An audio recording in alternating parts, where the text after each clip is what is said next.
come to Vision 5, and we're looking to appreciate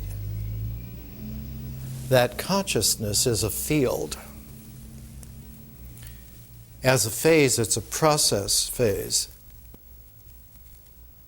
that is akin to the process phase of nature, in that both are fields. Myth is a process phase, but it is a flow rather than a field.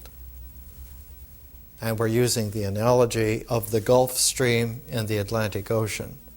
Nature is like the ocean, and the mythic flow of experience is like the Gulf Stream within that.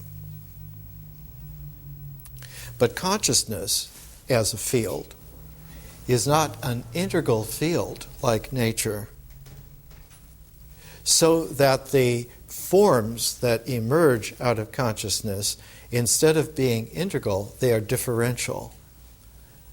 And the easiest, time-honored way to understand the difference, the existential forms that come out of nature are like the raw stones, whereas out of the field of consciousness, those stones have been cut into jewels. So that what distinguishes existence is that it is literally pragmatic. It's based on actions that one really does. And it is precise to almost any degree that whatever it is that you're really doing, that has really an effect. And of course, if you're deceiving yourself and you're believing that you're doing something different from what you really are doing, or you're deceived by others so that you're thinking that you're doing something which is quite real, but what you're doing is based on a misconception, then there will be discrepancies. Discrepancies in your experience of false belief, and discrepancies in your conception of false doctrines. One of the qualities, traditionally, of vision is that it is prophetic.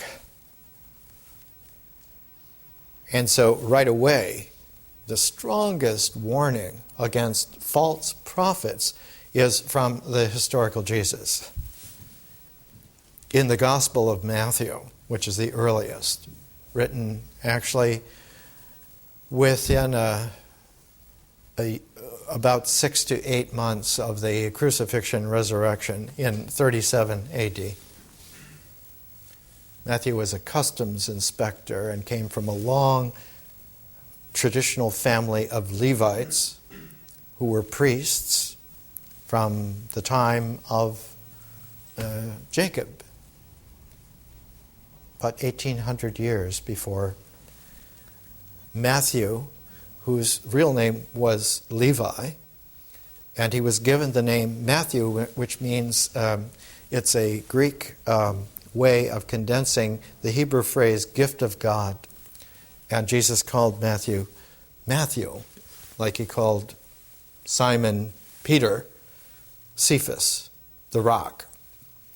And he called James and John Boanerges, which is usually translated as sons of thunder. But it doesn't mean sons of thunder at all. It's actually a very learned literary word that comes from Alexandrian sophisticated literary scholarship on Homer. And Boanerges is the Greek exclamation that warriors in the Iliad yell just before they're ready for the victory push in the battle. At any rate, the whole emphasis in the integral cycle started by nature as a field and brought into form existentially by ritual action. And that generates then the flow of experience, which when it flows, the images of experience have a natural tendency to line up. And they line up on the traction base of the steps of the action. The actual action that you do will generate the mythic flow of what you actually experience. But if you're deceiving yourself, your actual experience will not jibe with the actual things that you are doing, and it will become anxious in your feeling. The images will not be clear. They will not focus. They'll be jittery. They'll be out of focus.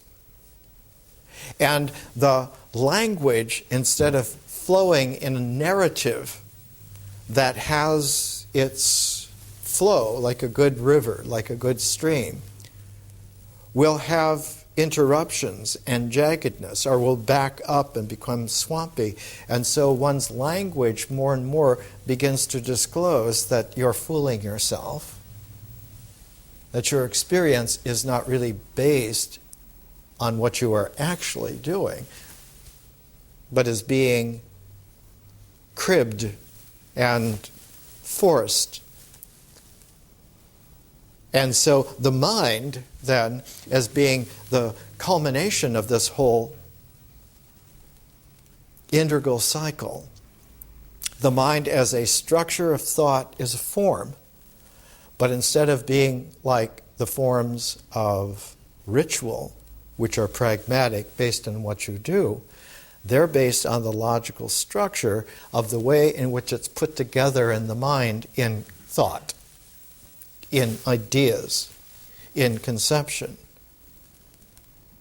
And if your experience is anxious and nervous, and your images are not clear and they're confusing, and your language narrative is interrupted, the mind then seeks to rearrange everything so that it fits. And this is the way in which strong doctrinal thought tries to superimpose then the right way to act, the right way to feel, the right images to have, the right language to use, the right storylines that you will believe. And all of this must then come together in a mind, the structure of which will have its larger resonance of integral in the social world. And this is the origin of tyrannies, of individuals, of their minds over their lives, of heads of families over the lives of everyone else in that family, of the heads of tribes, of everyone else in that tribe, and so on, all the way up to large societies, like nations, like international confederations, like a global government. All of this, if that were all there were, would lead finally to a settling of the strongest possible integral structure of thought dominating everything else and settling it once for all, and one would have had long ago a perfect tyranny that works for man, because nature will have to move over, existence will have to modify itself to fit how we want it to be, and the world would have ended up as William Faulkner described it in his Nobel Prize-winning speech in 1954. He said, if man could have his stubborn, willful way, the whole planet would be paved.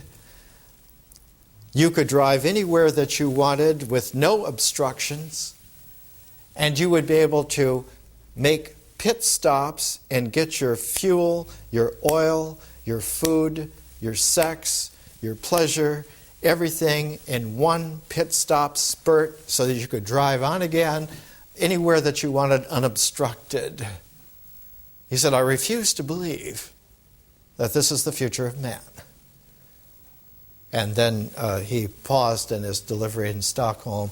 And he said, there will be on that paved planet of tyrannical perfection of man, one thing he cannot stop. The sound of somebody talking and saying, I don't believe it. This is not true. This is not right, because I see it differently. I vision it different from this.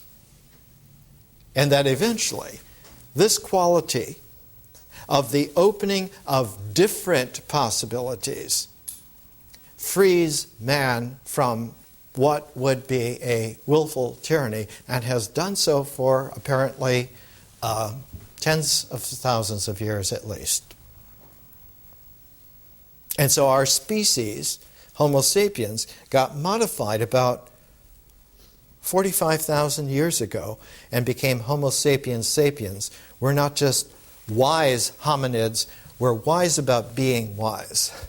We know that it is important and essential not only to organize everything into its integral cycle, but to keep that integral cycle open at its center, at entrances and exits to its periphery, and interspersed all the way through its texture and its form and its content, to allow for it to breathe, to allow for human beings wise about being wise to have access to a different dimension that is not integral but opens up possibilities.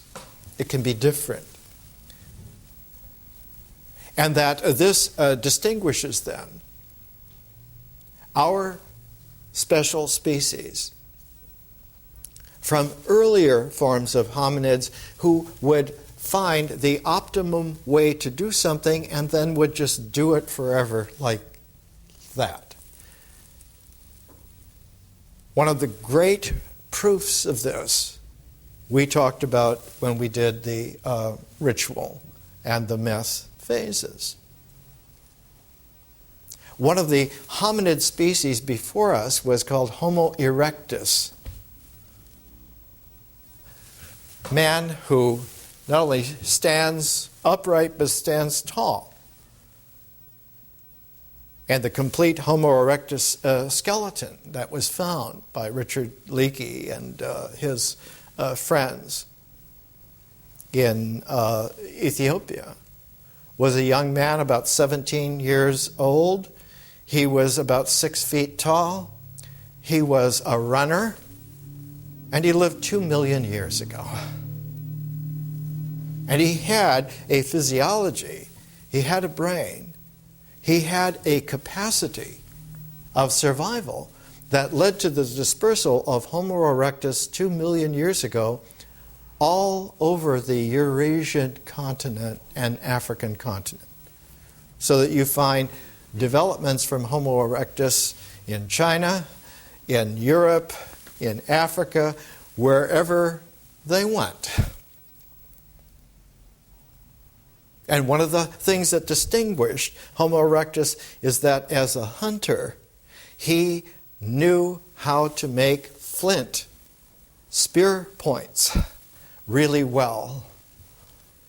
And so he was the most successful predator on the planet 2 million years ago. But what was characteristic is that no matter where or when you found Homo erectus spear points, the really good spear points, they never improved in 2 million years. And Louis Leakey's famous comment, Homo erectus made beautiful spear points stupidly. Never improved them, never varied them. Whereas what is characteristic of Homo sapiens sapiens is we are constantly experimenting to try something different, something new. Lots of times it doesn't work out, but it works out enough times that over a very short period of time, about 45,000 years. Now there's 45,000 years in a million years. So you're speaking of a species that's been around only 1/50th, only 2% of Homo erectus, who has jumped from making those kinds of spear points to putting Cassini around Saturn 1 billion miles away and getting images back daily of places that weren't even visible with the best telescopes until our past 20th century. We have jumped because our differential, visionary consciousness comes into play in such a way that the more that we utilize it, the more there is, the more that it's there. And so the differential field of consciousness is something that needs exercise. And one of the qualities that exercises it is creative imagination. Homo sapiens sapiens children who are nourished to be creatively imaginative continue to be creatively imaginative, usually during their entire lives. Those who are put into little temporary creative, imaginative things, like a creative kindergarten, and then slowly put into a grade school sieve where they're taught to behave in the way society wants them to be, they more and more lose the wings of creativeness. They lose the imaginative edge, and more they begin to fit into a dull, down, round, controlled by levels of tyranny that become emotionally untenable, objectable, ferociously fought against on every single level. The body, the experience, the thoughts, and especially the crying out to have some visionary opening, of seeing a way out, of seeing how it could be different. We're taking, in our learning, the phases which wean us away from the number one tyrannizing thought structure that has come down increasingly for about the last 6,000 years, and that is that civilizations as the largest structure are structures of the mind, and that whoever controls the civilized structure of thought then controls man at the highest level. This is completely erroneous and false. But the way that it is promulgated, the way that people are sieved into this, is because their education progressively funnels them into believing this, accepting this, and the mark that is on that is that learning on higher and higher levels is limited to subjects that are narrower and narrower and narrower, and you become a beautifully great expert on one little nib of something that's just a cog in something else. And so human beings like ourselves in a global tyranny have become extreme experts on almost nothing.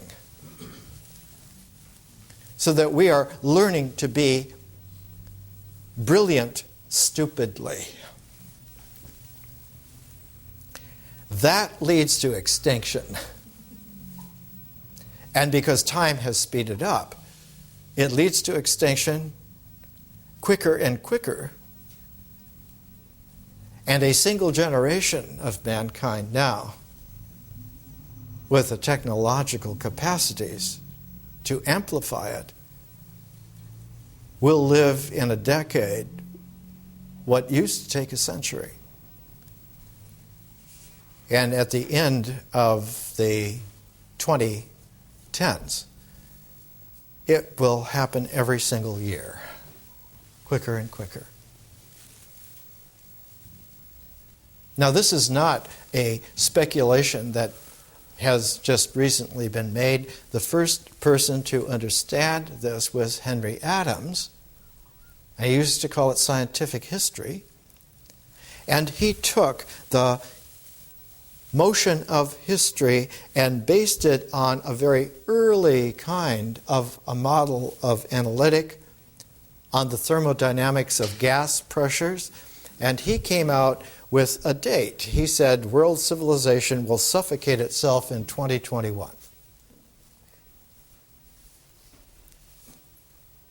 Because nothing will be allowed to be that could disturb the ultimate power structure that now channels everyone and everything from before birth to after death. Our learning is about a century later and is refined about 1,000 times beyond what Henry Adams was able to do. What we're looking at is a way in which to acclimate ourselves, not just progressively, but differentially, to the major visions that have been at the junctures of the changes of ages. Because it turns out that history is not a function of the mind's structure at all, but history is the flow of a differential stream within the field of consciousness. And just as vision is affine to nature and can act in its place, history is affine to myth and can act in its place. So history is a conscious river, not of an integral, but of a further differential. And so the right way to speak of it is that visionary consciousness is differential. Historical experience is kaleidoscopic. And out of that kaleidoscope, all things are possible. And one learns that this stepped up consciousness means that the greater variety in Homo sapiens sapiens, the safer the species is. And that instead of asking the old Kantian moral imperative, before you do anything, you must ask yourself, what if everyone did this? The existentialist anti-imperative is to ask yourself, what if no one tried this? The universe might be minus a value. Give it a try. See what comes out. If it's not life differentiating, if your facets of your jewel-like prismatic qualities are being impaired, do it a different way then. Don't keep doing it that way. So we're learning how to be gems of persons rather than cogs of wheels. We're learning to make improvements where we don't make just different spear points, but we may not make spears at all. We may use laser beams. We may use beams of light that is not found in the four-dimensional nature. A superlight, who knows? We have a huge new instrument coming online at the end of 2007 outside of Geneva in Switzerland, the great CERN accelerator.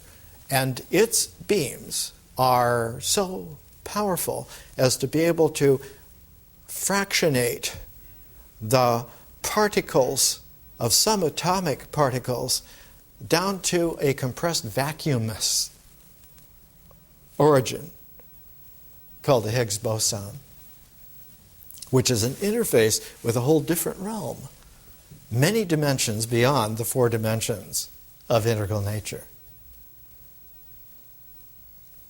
The key to it is to understand that theories that develop consciousness do not occur in the structures of symbolic thought.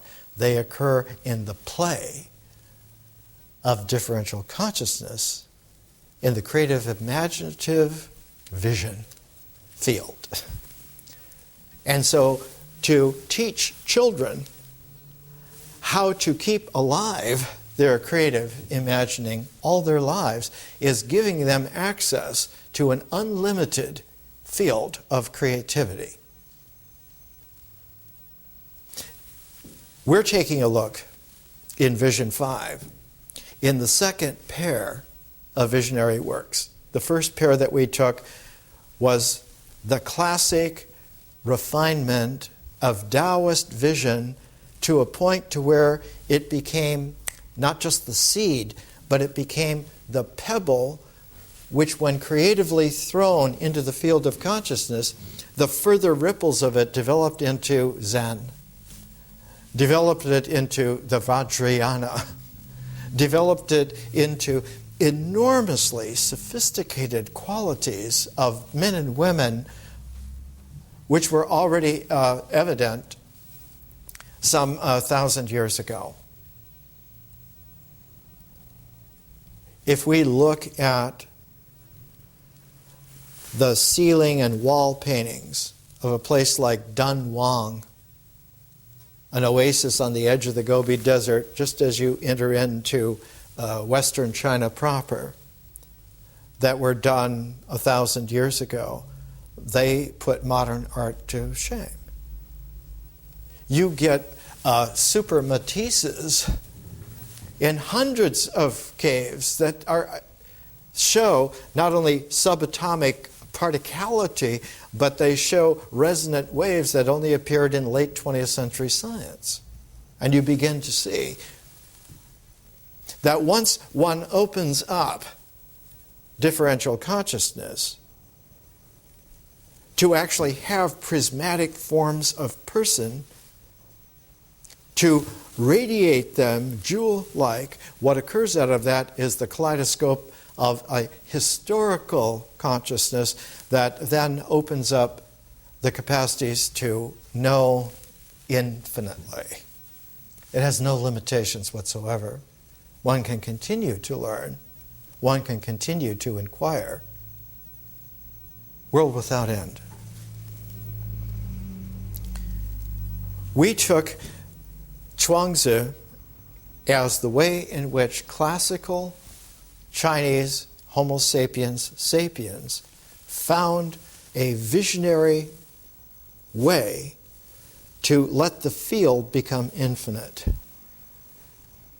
without destroying nature,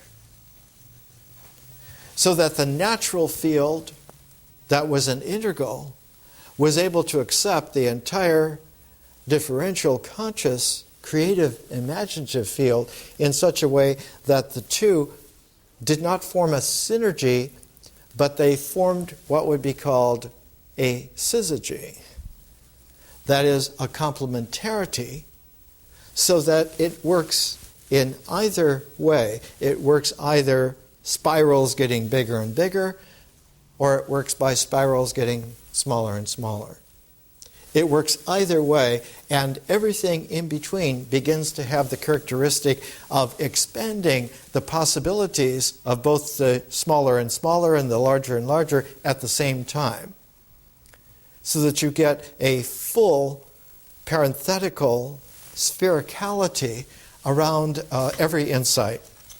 And instead of an insight being a moment of inspiration in a mental structure, it now is the beginnings of a whole new universe of possibilities in and of itself, so that one becomes more and more expert at more and more different kinds of possible worlds. And one becomes magical and mysterious to an nth degree, because the binary of an integral will always be a 0 and 1, but the binary of a differential is a 0 and infinity. And one of the qualities, logically, as a structure of thought of 0 and infinity, is that the beginning and the extension of it, as far as one could go, are interchangeable. So that the 0 and the infinity are interchangeable. You can have the beginning or the end at the beginning or the end. And so the infinitude is right there at the origin. And while one from an integral starts at reacquiring the zeroness again, the no-mind, instantaneous insight which sustains itself, it is at the very same time an eternal infinite. And so one has a very paradoxical quality to differential consciousness. And vision, when it is paradoxical, has its own tone. The mind sees it as surreal because it's a juxtaposition of aspects that don't really belong together. But from visionary consciousness, it is the kind of creativity that produces art. And one produces not only works of art, but one produces the artist. And the more that a prismatic person creates and remembers in their creating, the more kaleidoscopic is the historical dimensions that they are capable of. And they open up not to a tyranny of some kind of structure, but they expand out to interface with the entire cosmos. Instead of there being a universe they must fit into, they're harmonically resonant with whatever the cosmos is able to play with. Today, this year, this millennium, this eternity. And so the play is essential in creativity. The play that also has the differential conscious functioning of remembering.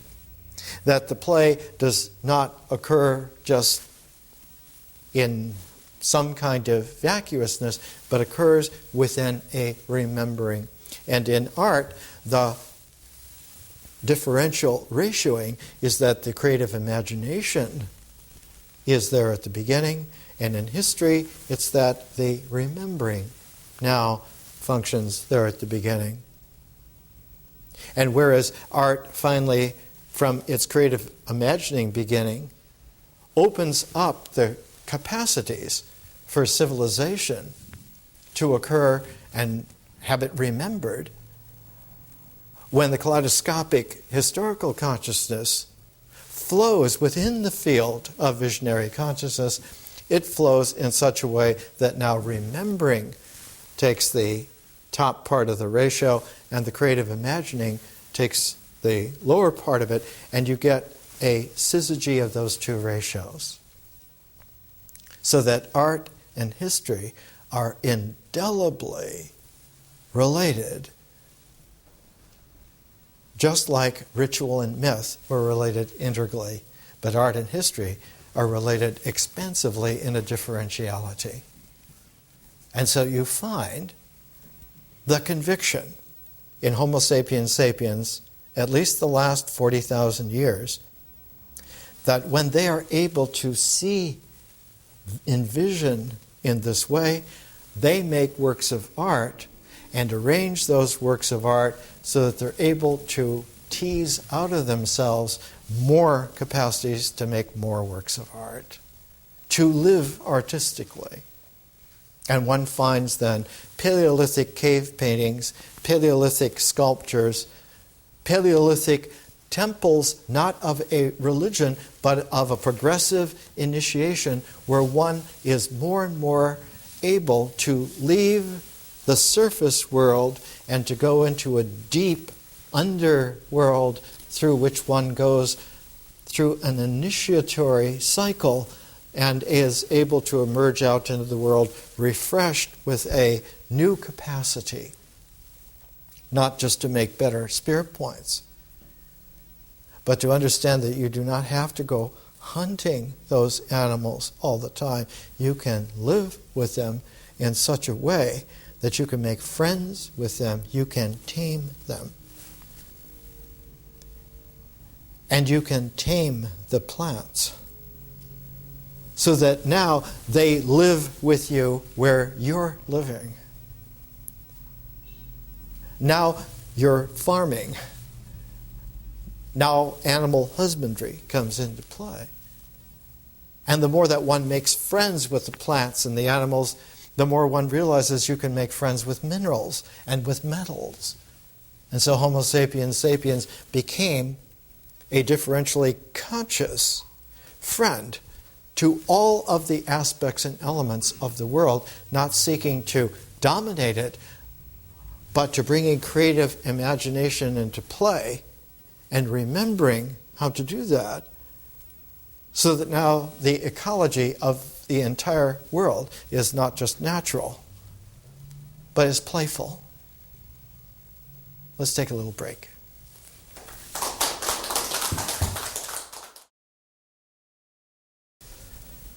We use pairs of books like a tuning fork, and we use a series of pairs of books like a series of tuning forks.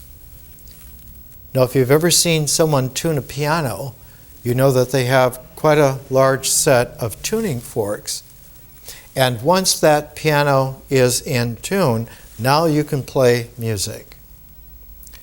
Whereas before, though the instrument was there, it was not tuned, it cannot play music. It can make noise, it can make sounds, it can make approximations of music, but it will be out of tune.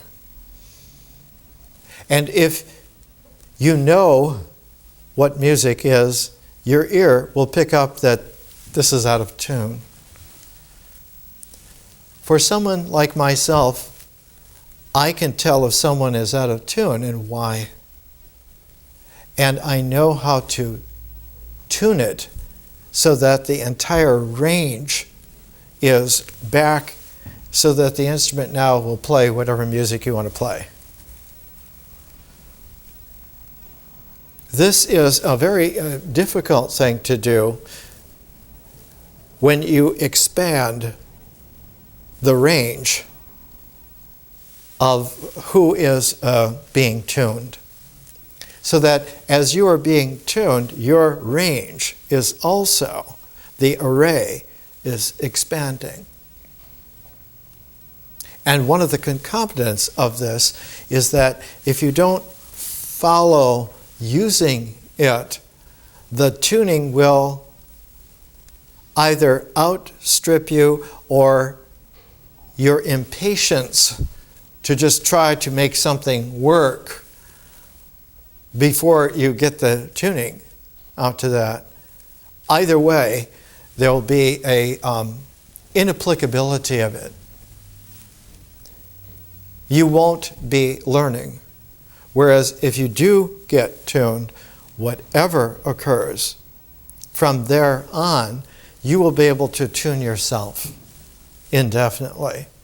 And your capacity to learn will be infinite, indefinite. So this is a new scale, not of Homo sapiens sapiens, but what I call the new species, Homo sapiens stellaris.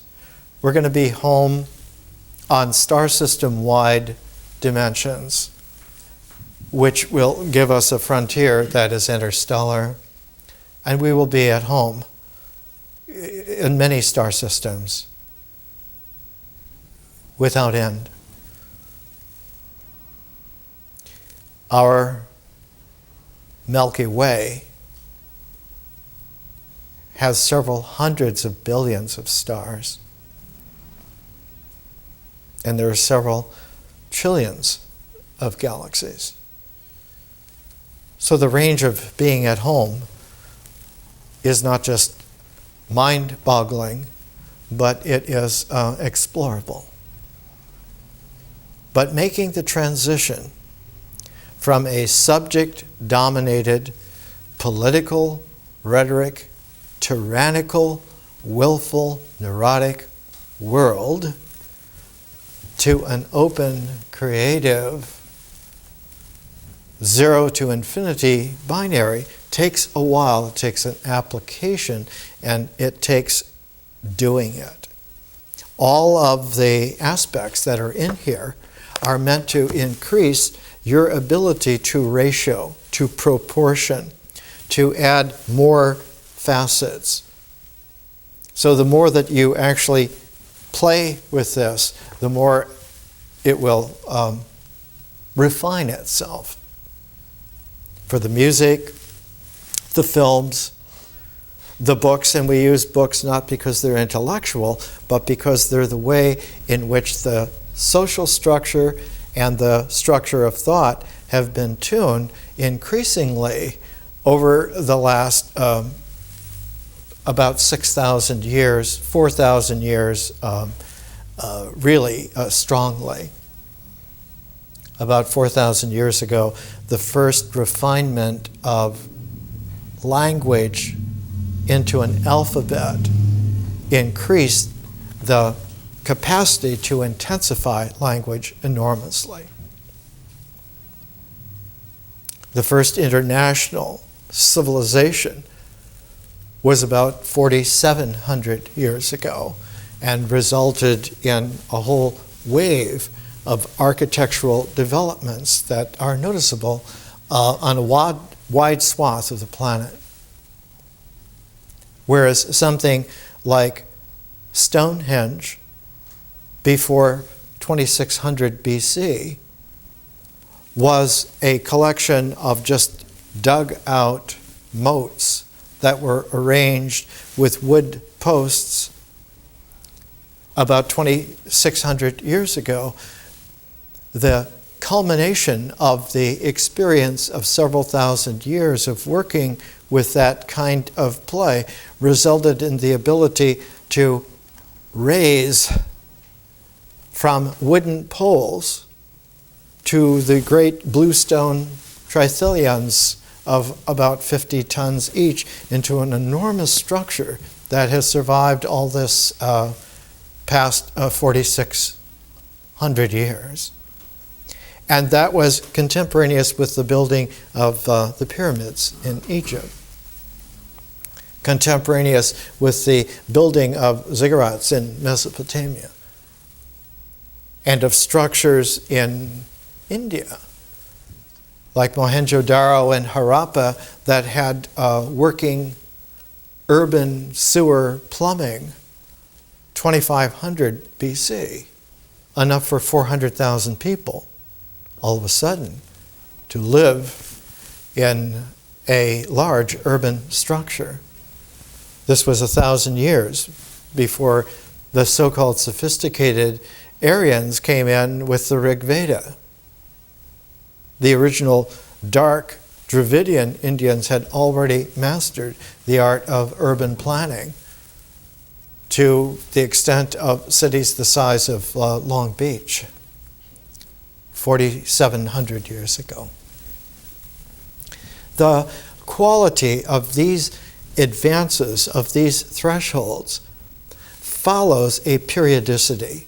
It's like the periodic law of elements of how they structure themselves. Civilization, in its kaleidoscopic historical flow, has resonant sets that can be understood as sets. And that those sets nest together in a harmonic that is extendable.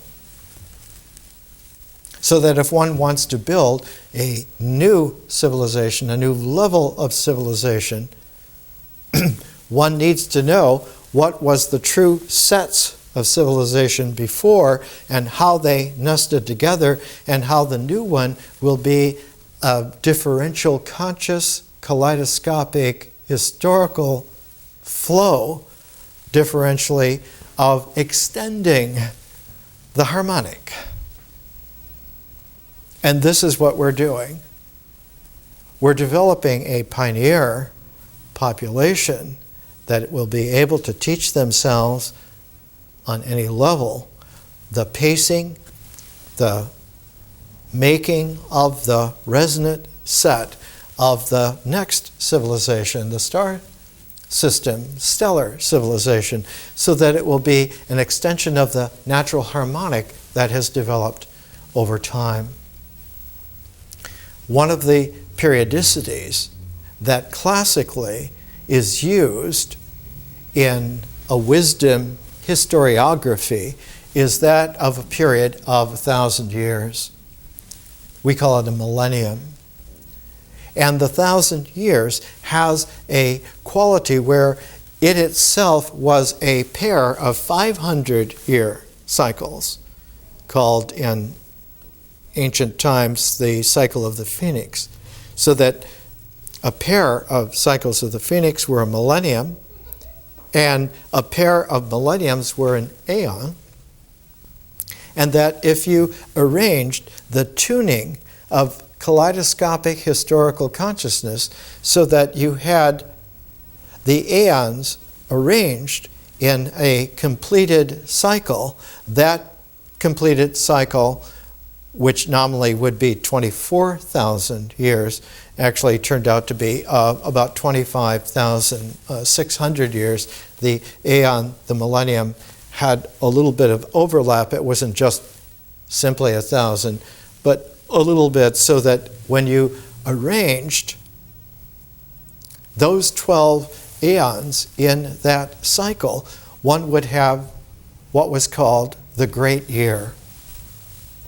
And the first persons to understand the structure of a great year like this in its completion were the early populations about 2000 BC in Mesopotamia. They understood that the way in which one could keep track of this was not just to keep track of the sun and the moon, the phases of the moon, the place of the sun, the places of the planets, but the shape of the stars in the way in which the path of the sun would move, which enfolded the way the path of the phases of the moon would occur, which enfolded the ways in which the 5 wandering stars, the 5 planets, would go, and that this turns out to be, in fact, the plane by which our planet moves around our star, the plane of the ecliptic. And that by portioning out the gestalt of the stars into 12 different zodiac signs, one would then have a way of computing where one was on the great year cycle. The difficulty was that where on the cycle are you? That there must be not only the beginning of a cycle of the phoenix, a beginning of the millennium, a beginning of the aeon, there must be a beginning to a great year cycle. And that when all of this is in its different sets arranged, one now has a harmonic which strikes what is called in music a chord. Every element of that resonant set will share in the extended intensity of its furtherance the chord quality. And so finding and determining where the cord was became increasingly the problem in civilization after about 2400 BC. Where is that cord? The earliest genius in establishing the basis upon which the need to find that cord was a king of kings, the first king of kings on this planet. His name was Sargon of Akkad. And Sargon of Akkad was the prototype of Moses. He was set adrift on the Euphrates River in a little woven basket sealed with pitch. And he was discovered in a bed of reeds on one of the banks of the Euphrates, and he was discovered not by a woman, but by a man.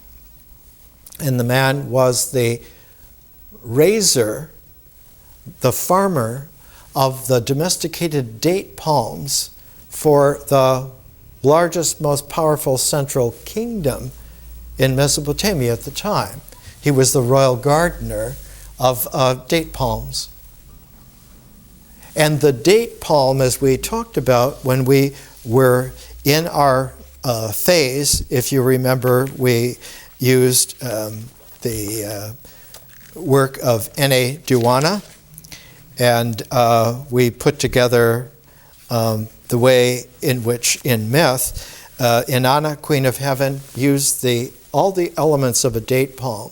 The roots to make a certain kind of a hoop, the trunk to make the posts of her royal bed and of her royal throne, and the palms of the date palm to be woven in such a way that it would make a patterning, and that all of this then showed that the date palm was a way in which the way of earth and heaven and man were brought together in a single axis, in a single pivot, and that the figure who did this was Inanna. So Sargon's daughter, Enheduanna, was the genius who first used a written, literary level of language in the known world.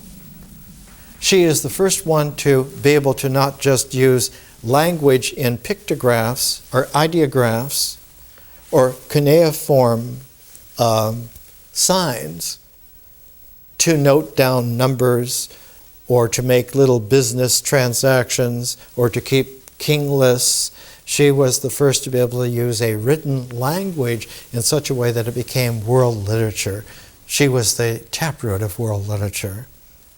And she wrote not only the Inanna epics, which are the first beginnings of world literature, but she wrote something for her father, for Sargon, because he had a far-flung international trading caravan confederation that went all the way from the Indus River in India all the way across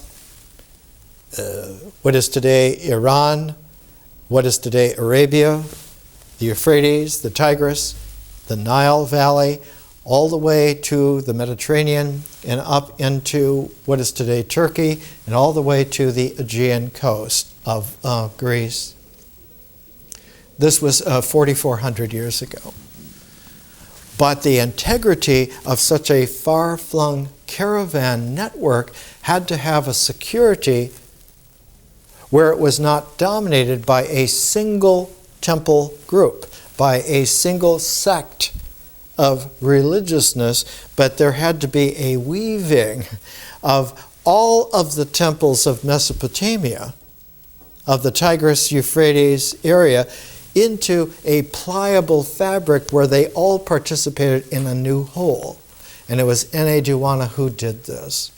She went to the 44 different temple sects of ancient Mesopotamia, ancient Sumer Akkad, and she took the language flow and the integral thought structure of each of the oral traditions of these 44 different temples, and she reworked them into temple hymns that were written, and then collected all the 42, not 44, it's 42 temple hymns into a set.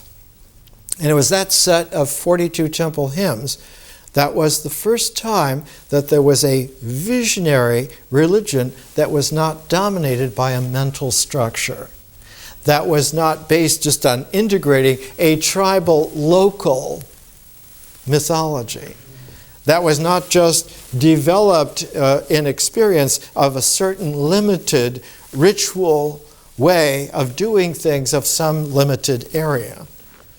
That what one had now was a weaving of a fabric of a visionary quality that led to the development of not only world literature, but of an international art.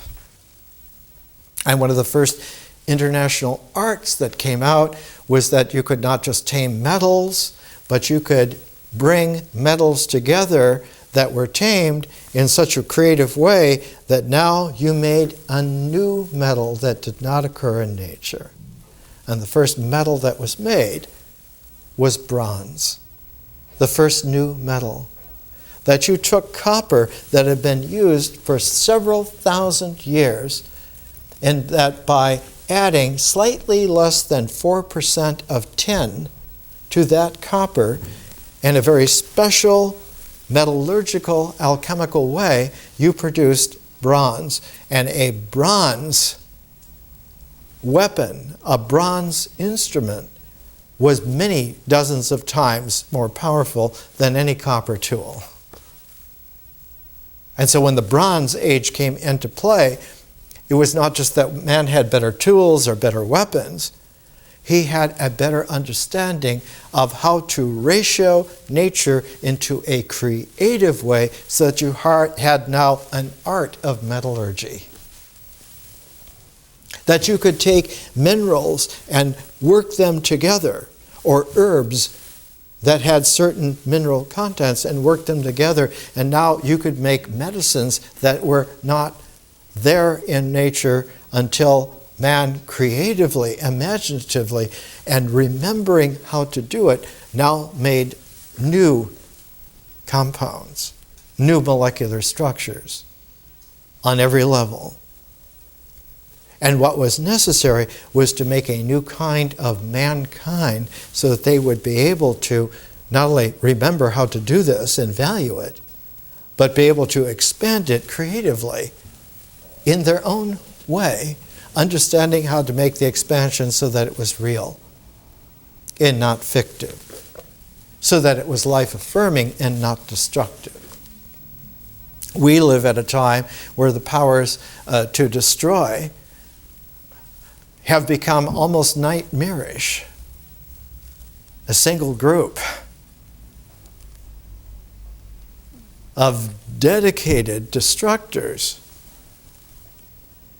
can take out 10 million person metropolitan area by one dirty bomb.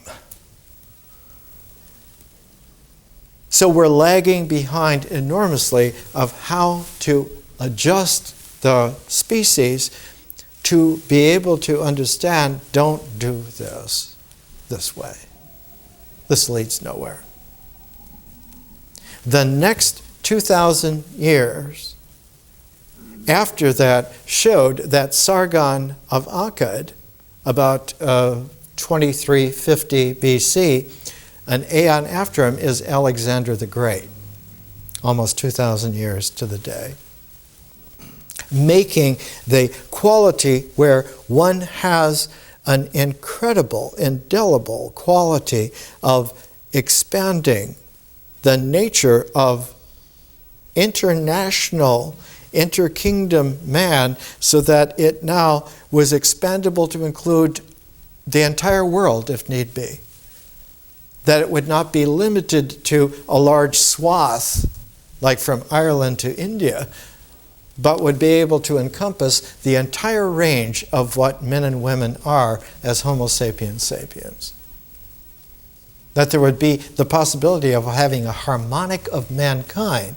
And the Greek word for that was the ekumene, a word that he learned from his tutor, his teacher, Aristotle, who learned it from his tutor of 20 years, Plato, who learned it from Socrates, who taught him and a number of others, but Plato was by far the most brilliant of the students of Socrates.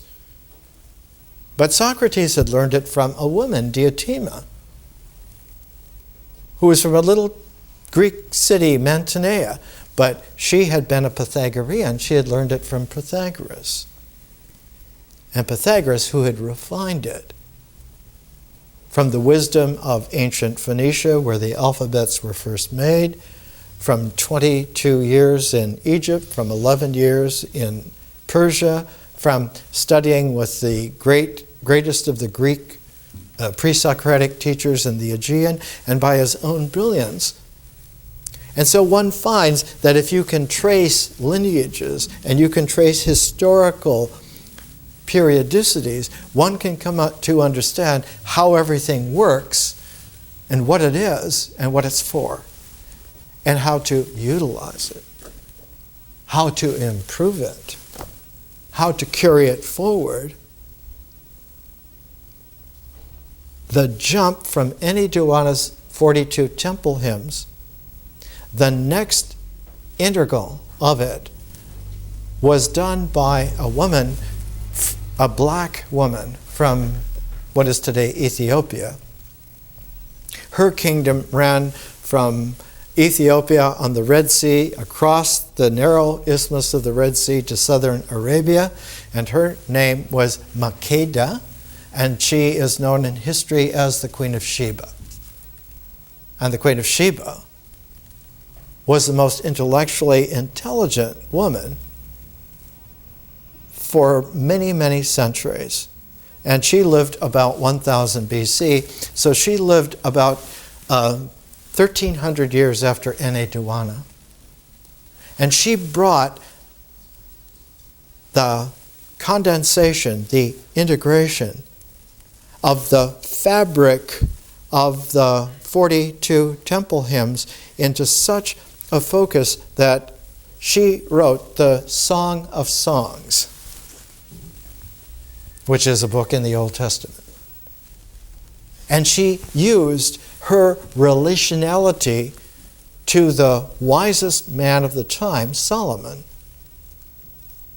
that she and Solomon together had a different relationship, but one that was an expansion of the relationship of Sargon to his daughter Enheduanna and her 42 temple hymns. Now, Solomon, who was running the center of the great caravan routes that had come after 1300 years to occupy a very intense center. The center ran from India, along the southern Iranian coast, along the southern Arabian coast and up the Red Sea, or up the Persian Gulf into Mesopotamia, or especially up the Red Sea, up the Gulf of Aqaba to a port where he had made an arrangement to extend the largest shipping empire in the world at the time. Not that it went so far as India, it in fact went even further, but that its level of ships were many, many times.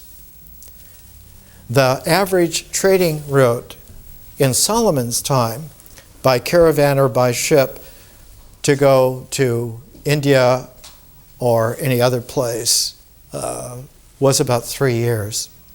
So that a trading mission, a trading expedition, would take about 3 years for it to run its course, to leave with its cargoes, to drop off and carry and go to its destination farthest and come back, was about a 3-year period.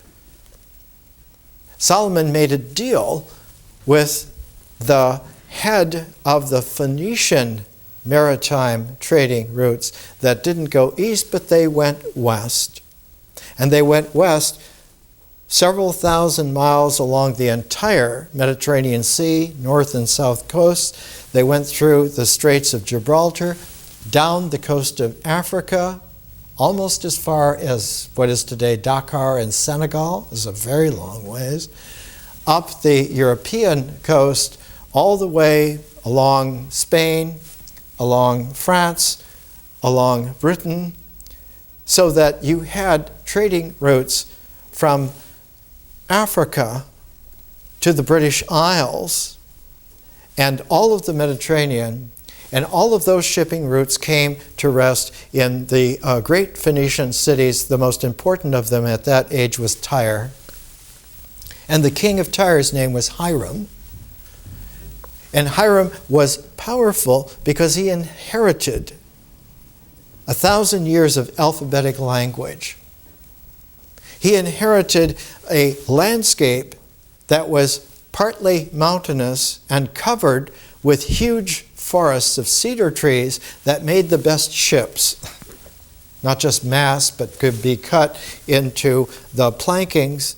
And so his kingdom held the source of all the shipbuilding that was superior in the ancient world.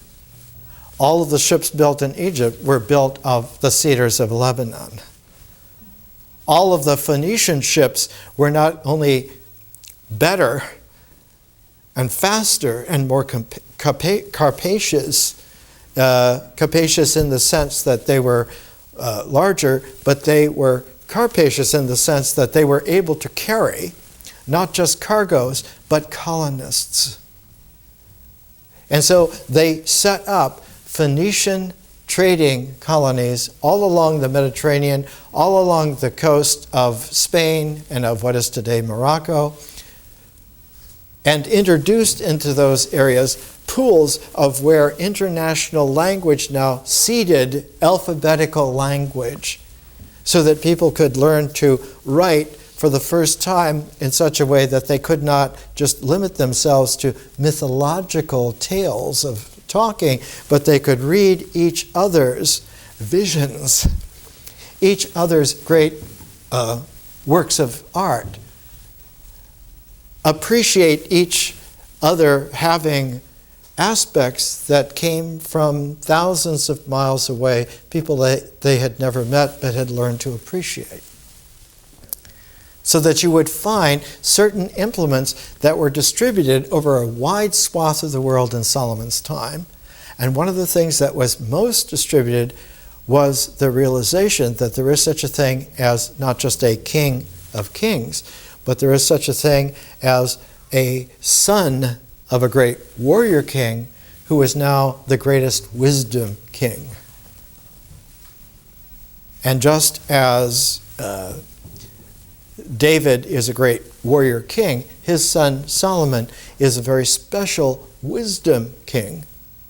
And his relationship to the Queen of Sheba, Jesus refers to her as the Queen of the South, because it wasn't just Sheba, it was southern Arabia, which was called Saba, and there were many other cognate parts to her empire. The northern part was called Nubia and was an ancient part of Egypt back in the early dynasty times, all the way down into Black Africa, all the way down into what is today Kenya.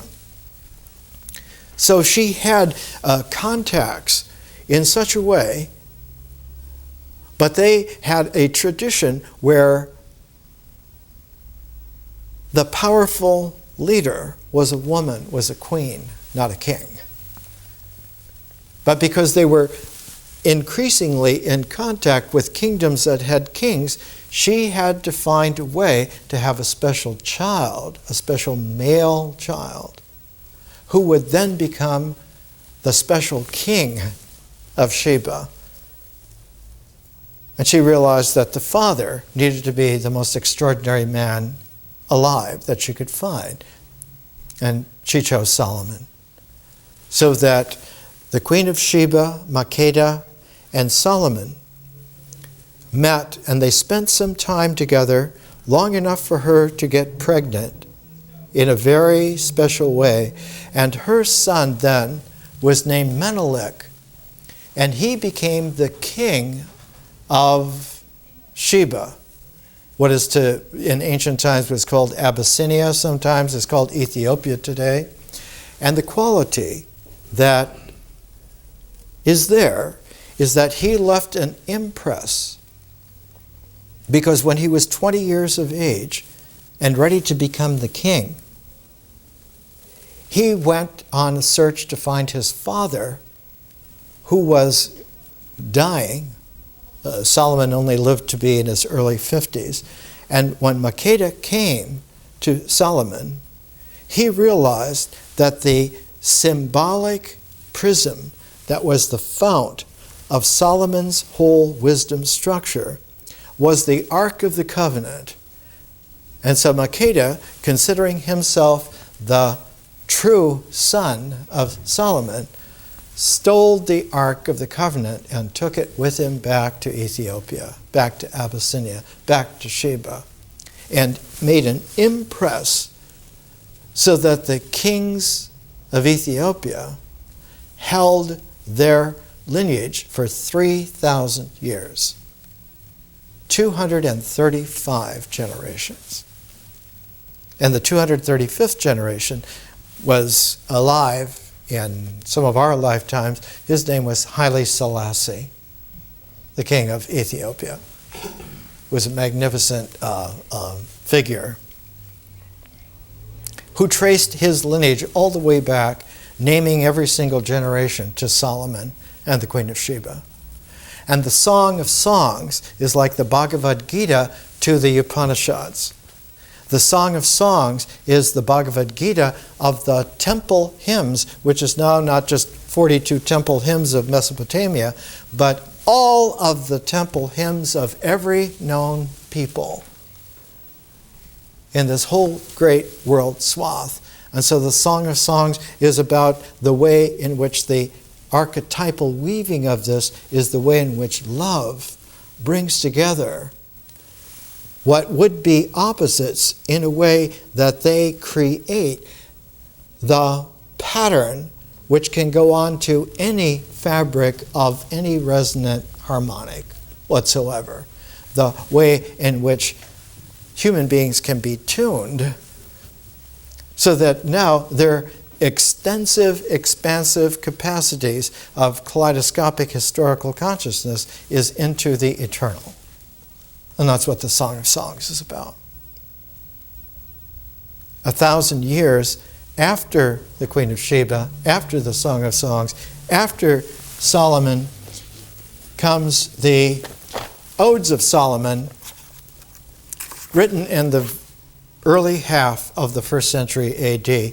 And the Odes of Solomon are 42. They take the hourglass integral of the Song of Songs and open it back out into 42, but not the 42 temple hymns of the 42 different Mesopotamian temples, but the 42 generations that went into making, from Abraham to David and Solomon to Jesus. And so the Odes of Solomon are the hourglass of taking the original millennial forerunner of the Song of Songs and later in a millennium opening it back out again into infinity. Here is a pair, the author and the man, the new Solomon, and the author as a woman, Mary Magdalene, making a tuning fork that I call a shared presence. So that what occurs then is a broadcast done once and for all, available to anyone eternally. It is a way of stepping up into an extension of the art of person sharing to a cosmic eternal field. which in itself is that field of nature.